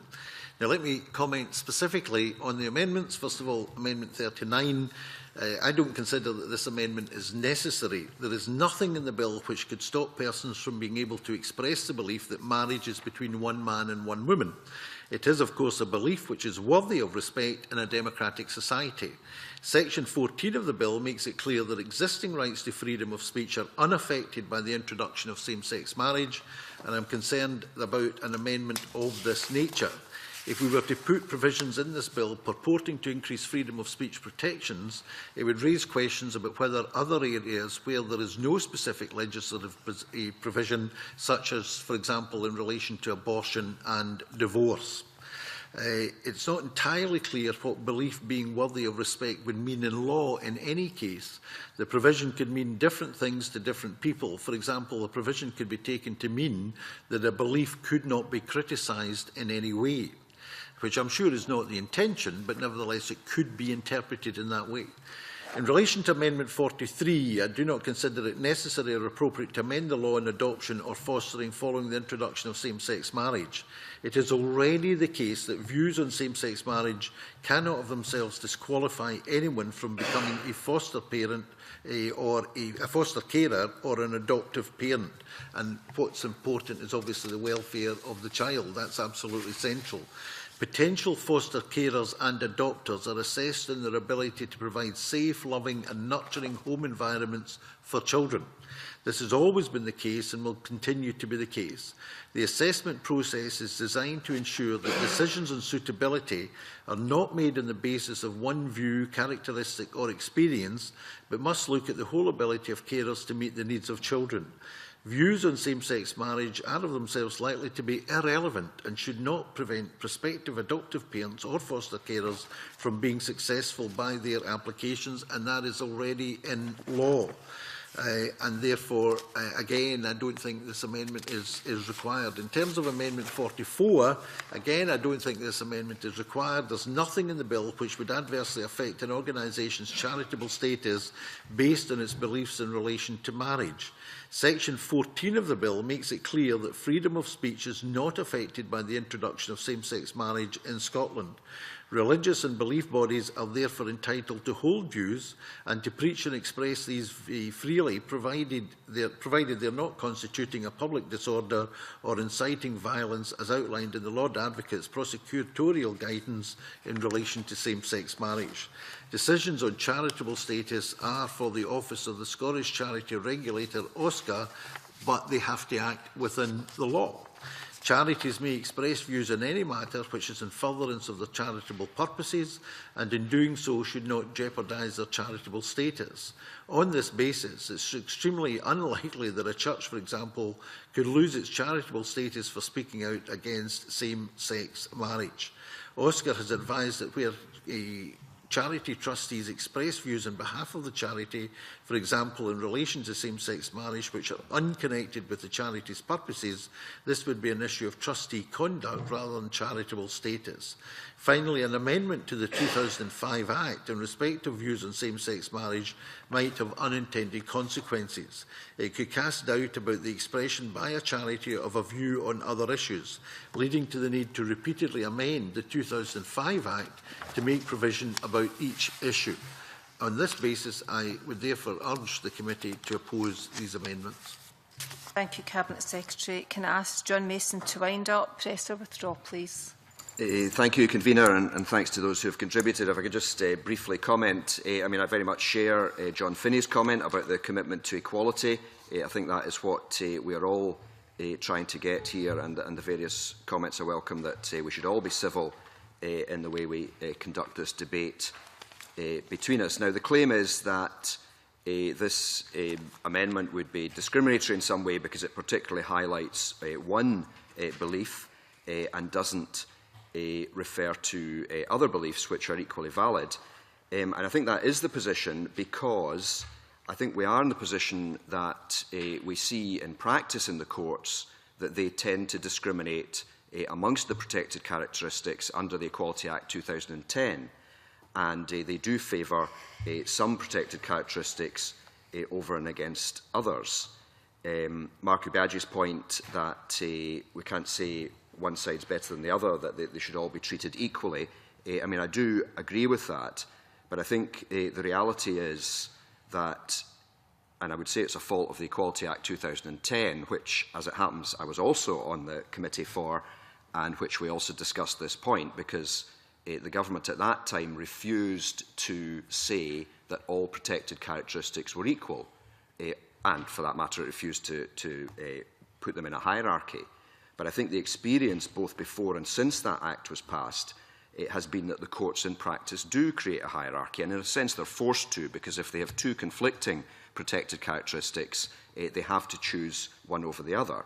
And the feeling, which may be disputed by some, but the feeling of some of us is that when it comes to these protected characteristics under the Equality Act, that the religion and belief are put at the bottom of the pile and other characteristics are put higher up. So we're not starting from a position of equality, we're not starting from a level playing field, we're starting from a position where people of a religious persuasion do feel that they are discriminated against, and the point of this amendment is not to cover all, but is to try and create a little bit more balance. Would you take an intervention? Absolutely.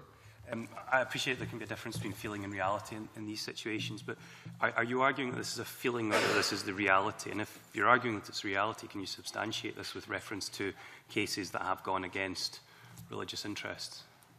Well, the obvious case is Lillian Ladelli, and hers is that will probably be covered more by some of the other amendments, which specifically deal with public sector employees.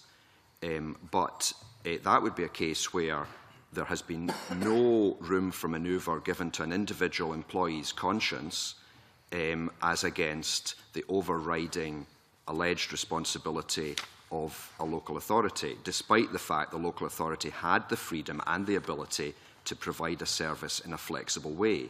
So that is the kind of case, it's not the only one, but it's the kind of case where when there's a conflict of different kinds of protected characteristics, that it does seem that religion and belief is at the bottom of the pile. The Cabinet Secretary also mentioned the Lord Advocate's guidelines, but we had two QCs here who took quite different views on a number of issues, but from memory agreed that the Lord Advocate's guidelines carry very little weight. And I mean, I do agree with the point that the Cabinet Secretary makes that balance is important, but that is exactly the point of this amendment, that it's to try and bring a bit more balance in what is inherently an unbalanced situation. Thank you. So I do press my amendment. The question is that Amendment 39 be agreed to. Are we all agreed? No. Amendment 39 is not agreed to, so we'll move to a vote. Can I ask all those in favour of the amendment raise their hand, please? And can I ask all those not in favour to raise their hands?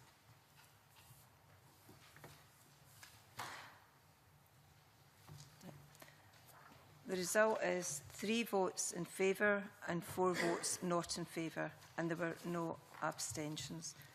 The amendment is therefore disagreed to.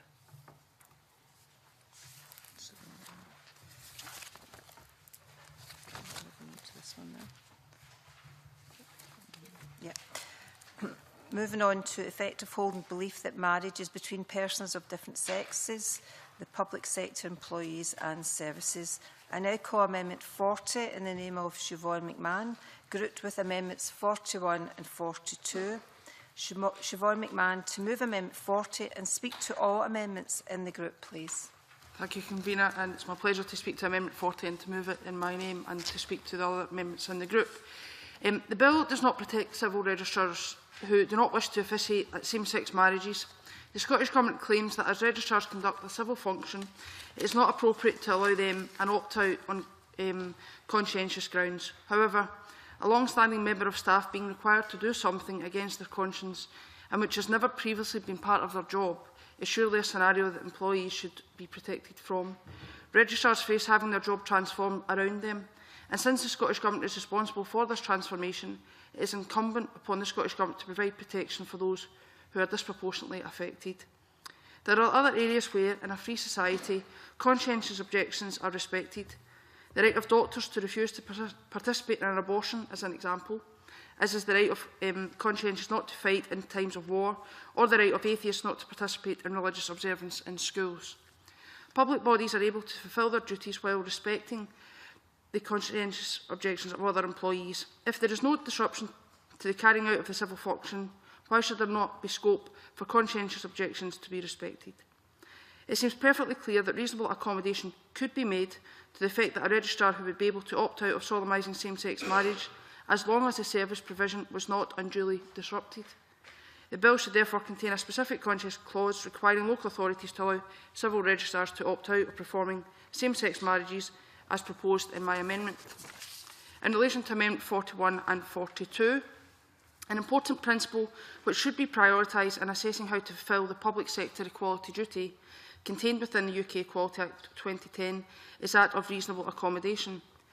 The public sector equality duty puts public authorities under a duty to have regard to the need to eliminate discrimination, advance equality of opportunity and foster good relations, including the need to tackle prejudice. Many organisations, such as churches and religious charities, are at the forefront of tackling social problems in their area, such as work with the homeless or food banks. It must therefore be made clear that the PSED should not be used to deny religious organisations known to be opposed to same-sex marriage the ability to provide public contracts or indeed to hire public buildings, as many churches do. Public bodies should therefore seek to make reasonable accommodation for religious groups in order to facilitate those organisations maintaining their ethos. This principle has not been implemented to date, as exemplified by the case of the Catholic adoption agencies. It is concerned that churches who do not marry same-sex couples may be targeted by overzealous officials and public bodies. For example, a local authority may claim that it would be in breach of the PSED if it were to give a grant towards the cost of a community project to, or to enter into a contractual relationship with a local church if the church concerned is unwilling to marry same-sex couples. Similarly, public sector employees may find themselves being asked to act against their conscience if they believe in traditional marriage. Nobody working or seeking a career in the public sector in Scotland should have their equality and diversity credentials and their suitability for employment disputed merely because they hold to the existing view of marriage, whether expressed or not. The aim of the amendments is therefore to ensure that public authorities continue to operate in partnership with bodies which hold to a traditional belief in marriage and also accommodate their own employees who may hold to such views. Surely this is reasonable and right in a free society. Thank you. Do any other members want to ask any questions? And again, if that's the case, we'll take the questions and then we'll have the Cabinet Secretary answering them also. Thank you. Marco Biagio, followed by John Mason, please. Thank you, Convener. Again, I just want to give my view rather than ask a question. I think there are extensive protections of freedom of speech at the very highest levels of legislation and European Convention on Human Rights even, and we've heard extensively from the legal panel how strong those are on the protection of freedom of expression and freedom of religion. With regard to some of the specific examples that Siobhan McMahon drew out, it's interesting to use the example of atheists in schools, because while that protection is there for children to be opted out of religious observation by their parents, there is no equivalent protection for teachers who may have to be present during religious observance. I think that is the better parallel here, and it's something that is best dealt with by management within the schools. I think it would be a foolish head teacher that put an atheist teacher into to supervise a religious observance that didn't, that had substantial objections and was incredibly uncomfortable there. From what I understand of the case law on private views on same-sex marriage, there is actually case law now protecting, examples from case law protecting people who have views against same-sex marriage and have lost their jobs as a result. I don't recall the exact reference, but it was in England and it was under the same Equality Act. The point that had been raised before by John Mason about Lillian Ladelli, she was one of 4 who took a group action, and one of her colleagues who had been forbidden from wearing a crucifix at work, part of her free expression, did actually have her claim upheld. That protection is there. She was then reinstated as the crucifix was not felt to be in contradiction to any other policy, and not something that the employer could reasonably restrict. So those protections are there, and it's a more mixed picture than we've occasionally heard here. And I would also suggest to Siobhan McMahon that nothing in this bill can actually override the Equality Act. So while I have a different interpretation of the Equality Act than she does, you should remember that equality, being a reserved function to the UK Parliament, is not something that we can override. So if her problem is with the Equality Act, her problem really is elsewhere, and these amendments wouldn't have the effect that she wished. Perhaps if she joined others in the committee in wishing those powers to be here, she might have greater luck with those amendments. John Mason. Yes, thank you, Convener. Just really briefly to speak in support of these amendments 40, 41 and 42, and specifically on the point of surely the public sector, and frankly any employer, should be willing to give a bit of flexibility. And I mean, I think, in fact, Marco Biaggi supported that when he suggested that, you know, a head teacher has the flexibility as to what a teacher he or she would put in a particular class because somebody might be, quote, incredibly uncomfortable, unquote. And that is exactly the point, that most local authorities, for example, have flexibility because they have a number of staff in a particular department. And this also applies to the health service with abortion, that the NHS, some of us agree, some of us disagree, but the NHS provides abortions, fair enough, but there is flexibility for the individual employee's conscience, and there's just a bit of movement in there, and that seems to me to work pretty well. And it seems to me there's no good reason why we could not put that in within this bill. Now, that is not to override the Equality Act, but as I was trying to point out previously, the Equality Act leaves quite a lot of open space.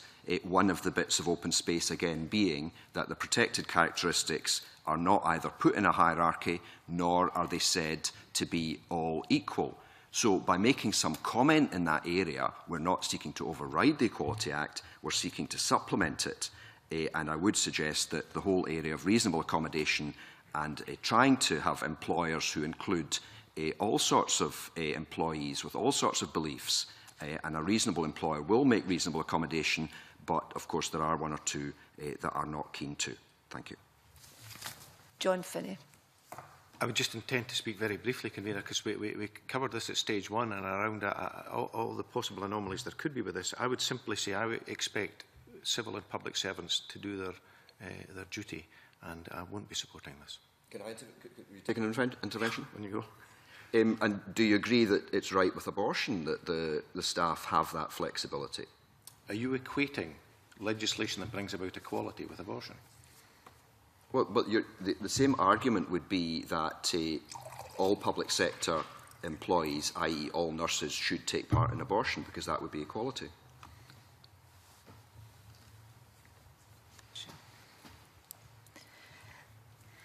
Does anyone else want to make any comment? No. Can I just make a brief comment before we pass over to the Cabinet Secretary? I'm quite concerned about this because I feel as if it actually stigmatises the group that we're trying to protect by suggesting that marriage for same-sex couples is so terrible that registrars should be able to refuse to take part in it. And I think it does undermine the intentions of the bill to provide same-sex couples with equality. And that's my concern about it. And I'll pass over to the Cabinet Secretary now. Thank you. Okay, thank you, Convener. Can I say I don't support Amendment 40? A civil registrar is a public servant providing only a public function. This distinguishes a civil registrar from a religious celebrant who is acting in a religious capacity. The registration of civil partnerships by civil registrars in Scotland has worked well. Over the last 8 years, around 4,800 civil partnerships have been registered. There is no reason to expect that the solemnisation of same-sex marriage by civil registrars would not work just as well. Civil registrars in Scotland are employed by local authorities, and it's for each local authority to decide how best to provide services for the registration of marriage. We expect a local authority to handle with sensitivity a registrar who objected to same-sex marriage on the ground of religion or belief. It is best for any such discussions to take place at a local level rather than the Scottish Government or the Parliament trying to cut across the employer-employee relationship at national level. I consider, therefore, that not only is this amendment unnecessary, it would be an unwelcome interference with a civil function. Can I finish? I would therefore invite Siobhan McMahon to withdraw Amendment 40. In terms of Amendment 41, the Government cannot accept Amendment 41 either. The amendment is extremely widely drawn and the Government is concerned about the potential ramifications. Subsection 1 would lay down that a public authority must take steps to ensure that in carrying out its functions, the belief of an employee that marriage may only be between one man and one woman is respected. It is unclear what public authorities would need to do to comply with subsection 1. For example, it's not clear what an employer should do if another employee of the public authority or a person receiving services from the authority indicated that he or she did not respect the view that marriage should only be between one man and one woman. Another employee or a person receiving public services might, in a democratic society, take a different view on marriage. That is why it's often necessary to balance competing rights and views, and this is what this bill, as I said earlier, is trying to do. Subsection 1 would appear to place one set of opinions above another, and we don't think that's right. In terms of subsection 2, that would raise even more problems. Again, it looks very, very wide in its application. It seems to provide that a public sector employee could opt out of providing or assisting with any service on the grounds that the employee holds the belief that marriage may only be between one man and one woman. That seems to suggest, for example, that if a public sector employee had to deal with correspondence or a request on any subject from a couple in a same-sex marriage, the employee could refuse to deal with it. It seems that an approach of this nature would lead to discrimination against LGBT people. Quite simply, again, as I say, the Government couldn't accept that. The better approach, I think, is the approach we've taken in the bill, protection for religious bodies and celebrants who do not wish to solemnise marriage because of clear religious concerns relating to a religious function, a section making it clear that freedom of speech is unaffected by the introduction of same-sex marriage, and giving our public authorities freedom to take their own common-sense decisions on how their services should be provided, allowing them to take account of religious beliefs held by their employees without placing them in a legislative straitjacket. And a legislative straitjacket that could lead to discrimination would be inadvisable. Amendment 42, the purpose of this amendment appears to be to specify that a public authority must not withhold the use of a service or facility from a person because of that person's belief that marriage may only be between one man and one woman. Again, we do not believe that Amendment 42 is necessary. I'm happy to place on record that a person or body who believes that marriage may only be between one man and one woman should not themselves suffer detriment when using a public authority service or facility based on that belief alone. One of the scenarios put forward previously was of a local authority refusing to let publicly owned buildings to churches who believe that marriage should be between one man and one woman. The government considers that a local authority which acted in this way would be at risk of a successful claim for discrimination. The Public Sector Equality Duty in the Equality Act 2010 does not mean that public bodies can discriminate where the 2010 Act says that it is unlawful.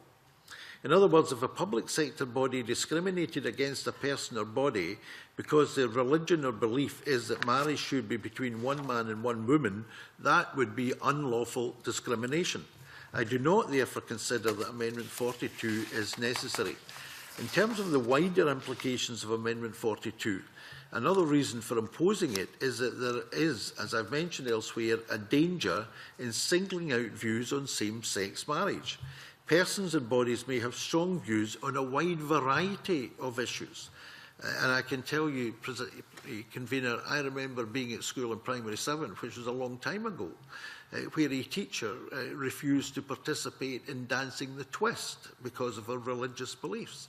We cannot build every eventuality into the legislation. If we just mention views on same-sex marriage in legislation, questions will be asked about whether people could suffer detriment in respect of other views, and we clearly want to avoid that. Now, I do understand the concerns expressed by religious bodies, as well as making it clear that persons opposed to same-sex marriage should not be denied public services and facilities. We've also made it clear that religious bodies opposed to same-sex marriage will continue to be eligible for grants and public services. As I've already said, any public services provided through public money must be available to all, in principle. But the views of the body providing the service are irrelevant so long as the service is provided to everybody without discrimination. Finally, we consider that there is a risk that Amendment 42 could amount to regulating discrimination and could stray into the reserved area of equal opportunities. For all of these reasons, I would invite Siobhan to withdraw Amendments 40, 41 and 42. Thank you. Can I ask Siobhan McMahon to wind up, press or withdraw, please? Thank you, Convener.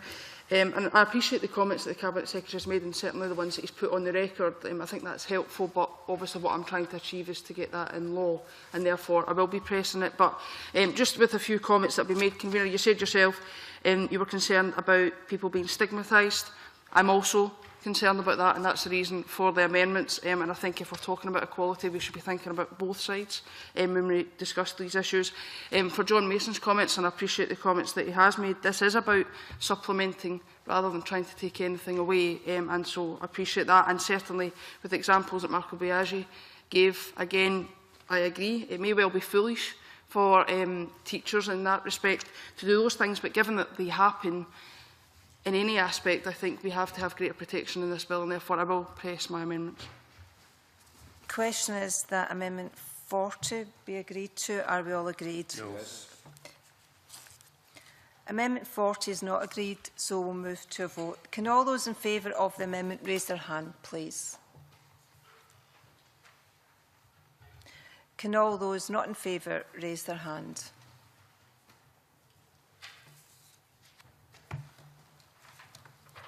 The result is 3 votes in favour and 4 votes not in favour. The amendment is therefore disagreed to. I now call Amendment 41 in the name of Siobhan McMahon, already debated with Amendment 40. Siobhan McMahon, to move or not to move? Move. The question is that Amendment 41 be agreed to. Are we all agreed? No. The Amendment 41 is not agreed, so we'll move to a vote. Can all those in favour of the amendment raise their hands? Can all those not in favour raise their hands?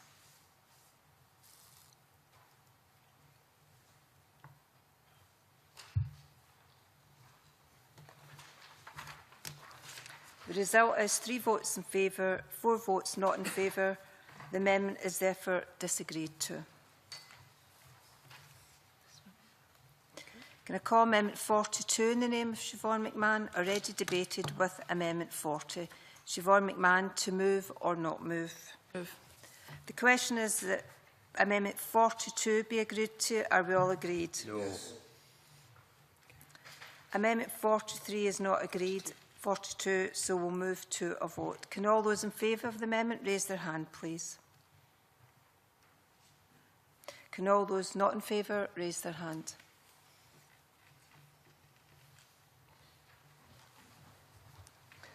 The result is 3 votes in favour, 4 votes not in favour. The amendment is therefore disagreed to.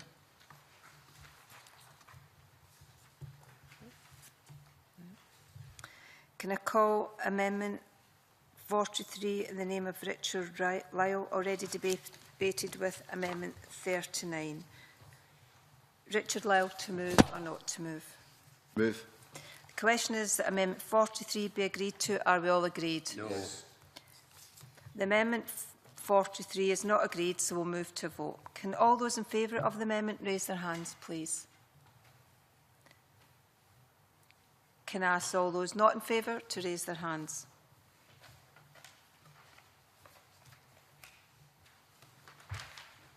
The result is 3 votes in favour, 4 votes not in favour. The amendment is therefore disagreed to.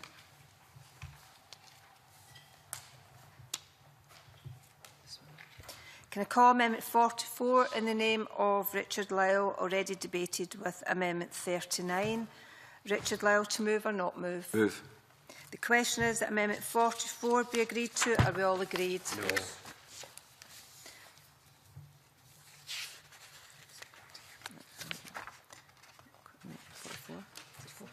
Amendment 44 is not agreed, so we'll move to vote. Can all those in favour of the amendment raise their hand?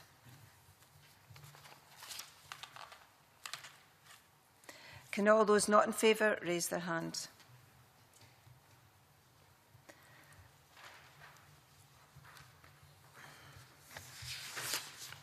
The result is 3 votes in favour, 4 votes not in favour. The amendment is therefore disagreed to. Could I call Amendment 45 in the name of Richard Lyle, grouped with Amendment 46? Richard Lyle, to move Amendment 45 and speak to both amendments in the group, please. Thank you, Convener, and I'll move the amendment my name, or the amendments my name. While Section 14 of the Bill is intended to provide reassurance regarding freedom of expression, I believe it falls short of fulfilling a pledge made in a government press release dated the 25th of July 2012 that the legislation will be accompanied by important protections for freedom of speech. Section 14 simply refers to, and I quote, nothing in this part affecting the exercise of free speech. In other words, it only applies to this bill. Yet the free speech issues do not necessarily arise with the bill directly. Concerns related to impact of redefinition of marriage on how existing public order law will be applied. The Lord Advocate's new guidelines on hate crimes may be insufficient. While opposition to same-sex marriage wouldn't be a sole ground for prosecution, it could be a factor. And a protection of this sort for something as fundamental to a democratic society as free speech shouldn't be reduced to guidance. It should be on the face of legislation. It must be recognised that a completely new situation where marriage has been redefined the effectiveness of existing rights could be reduced. What is needed to protect free speech is clear protection within public order legislation. Free speech clauses have clear precedent, both at Westminster and Holyrood. The incitement to religious hatred offence created in 2006 by Westminster included a robust free speech clause. Likewise, the Scottish Government included a free speech clause in Section 7 of the Offensive Behaviour at Football and Threatening Communications Scotland Act, protecting religious debate in the light of threatening communications offence. I would suggest that the same applies to a redefinition of marriage. In order to protect free speech and debate, free speech clauses should be included in public order legislation. The committee should also note that this issue was considered sufficiently important to merit inclusion in the recent Westminster Bill. The UK Government's Marriage Same-Sex Couples Act 2013 adds a specific subsection to the English incitement to hatred on grounds of sexual orientation offence, making it clear that disagreeing with same-sex marriage does not breach that law. My amendment is therefore designed to ensure that similar Scottish offences contain proper regard for freedom of speech, and I ask the committee to support the amendment, and I move in my name. Do any members wish to ask a question? John Finney? I'd like to comment on Mr Lyle's amendments, and I think singling out any one particular area isn't helpful with criminal law or indeed the criminal justice system. Context is everything, and before a prosecution would ever take place, you would need to show criminal intent. So I think this is completely redundant, and you would have a list as long as your arm if you were to single out areas. Criminal intent has to be shown. These amendments are redundant, and I'll be opposing them. Can I now ask the Cabinet Secretary to speak, please? Thank you, Convener. The Government doesn't support these amendments 45 and 46 because, again, we think they're unnecessary. Criticism of same-sex marriage is not in itself an offence. The bill does not change that. Persons are able to freely express that they're opposed to same-sex marriage, provided they are not inciting hatred and intending to cause public disorder. And that has been made clear in the Lord Advocate's prosecutorial guidance. And can I say, to say that that would have minimum impact when it's instructions effectively to the prosecutors in Scotland, I find unbelievable, quite frankly. Where there is a prosecution under Section 38 of the Criminal Justice and Licensing Act Scotland 2010, or under Section 1 of the Offensive Behaviour at Football and Threatening Communications Scotland Act 2012, the prosecution would be for the behaviour adopted by the person rather than for expressing their views on same-sex marriage. And of course, it would not be appropriate to make a person immune from prosecution if the motive for any actions that otherwise would be criminal happened to be opposition to same-sex marriage. Amendment number 45 provides that any discussion or criticism of marriage which concerns the sex of the parties to the marriage, whether for or against same-sex marriage, must not be taken of itself to be an offence under Section 38 of the 2010 Act, and therefore it is unnecessary. The offence in the 2010 Act requires threatening or abusive behaviour which is intended or likely to cause fear or alarm. Simply expressing a view on same-sex marriage by itself would not amount to the offence. Similarly, Amendment 46 seeks to clarify that any discussion or criticism of marriage at a regulated football match which concerns the sex of the parties to the marriage, whether for or against same-sex marriage, must not be taken of itself to be an offence under Section 1.1 of the 2012 Act. So again, this amendment is unnecessary. The offence in the 2012 Act requires engagement in offensive behaviour which is or would be likely to incite public disorder. Simply expressing a view on same-sex marriage by itself would not amount to such an offence. And on these grounds, the Government would oppose these amendments. Thank you. Can I ask Richard Lyle to wind up, press or withdraw? Thank you, Convener. I intend to press. Today I'm exercising my free speech in regards to the points that I've put forward at this committee today, and with the greatest respect to Cabinet Secretary, I believe that the Government has not fulfilled its pledge to ensure that the legislation will be accompanied by important protection for freedom of speech, and therefore I'll move my amendment. Thank you. The question is that Amendment 45 be agreed to. Are we all agreed? No. Yes. The amendment is not agreed, so we'll move to a vote. Can I ask all those in favour of the amendment to raise their hands, please?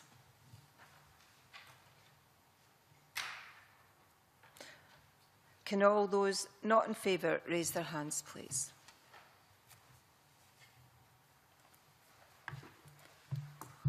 Can I ask anyone wishing to abstain from the vote raise their hand, please?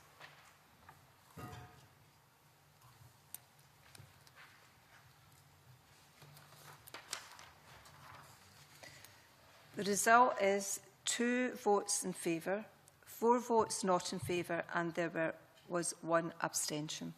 The amendment is therefore disagreed to. I now call Amendment 46 in the name of Richard Lyle, already debated with Amendment 45. Richard Lyle, to move or not move? Move. The question is that Amendment 46 be agreed to. Are we all agreed? No. Yes.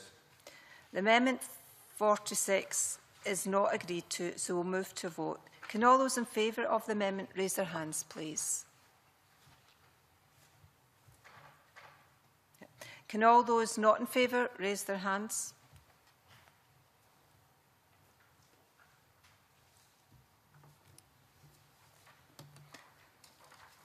The result is 2 votes in favour, 5 votes not in favour. The amendment is therefore disagreed to.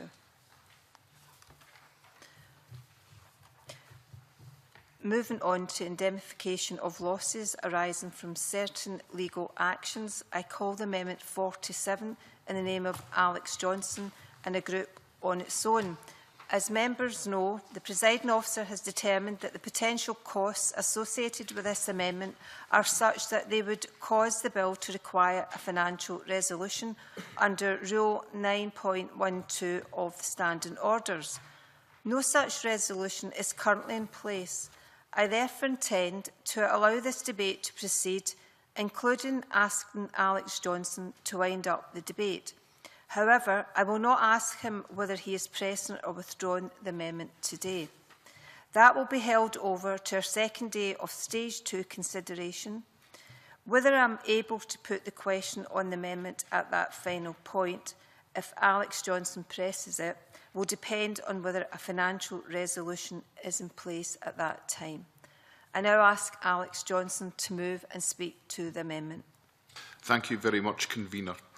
Can I begin by expressing my gratitude to the members of the legislation clerking team who have assisted me in drafting this amendment, which will facilitate today at least the opportunity to debate the principles which lie behind it. It's not like me to ask the government to spend money, and in this particular case, I console myself by telling myself that this at least is the amendment of last resort, which is a more comfortable position for me to find myself in. This amendment seeks to create a duty on the Scottish Government to use public funds to indemnify those who suffer financial loss from any discrimination claims against them resulting from this bill. The Government have gone out of their way to reassure people who have concerns with the bill and who oppose same-sex marriage that they have nothing to fear, and that nobody, other than perhaps civil registers, will be forced to act against their consciences. If this is so, then the Minister should have nothing to fear from deploying his hefty financial resources as an insurance for those who are worried about finding themselves in court. If the Government is confident that its assurances are correct, then surely the financial resources at Government's disposal will never be required. This amendment would, however, provide invaluable peace of mind for the clergy and others who are witnessing the long-standing definition of marriage being redefined around them. It has to be said that looking at some of the material that has been made available to us, it would seem that the ending of what the Government sees as one form of discrimination may, in effect, create a whole new class of discrimination. And it is reasonable to expect, regardless of what happens in relation to this amendment, that some form of challenge in the courts will materialise. Christian or other religious groups, as well as individuals with strongly held views, fear that the legal system may be used to trample them underfoot. With specific reference to the letter that I have received from the presiding officer, it does of course make it clear that this amendment cannot be passed by the committee unless a financial resolution is in place. It is my view that whatever happens, there may be challenges, and where legal challenges materialise, there is always the risk that the government may not be able to make its views stand up in court. As a consequence, I believe that there is a financial risk associated with this legislation, and consequently it would be a responsible move by government to put in place a financial resolution. I therefore, in conclusion, ask if the government or the Minister will at this stage address the issue of the need for a financial resolution in relation to this legislation. Thank you. Would any other members like to comment? Can I now ask the Cabinet Secretary to comment, please? Thank you very much indeed, Convener. And, we're making history this morning with Alec Johnson asking me to spend public money. Can I say the Government would ask the committee to reject this amendment?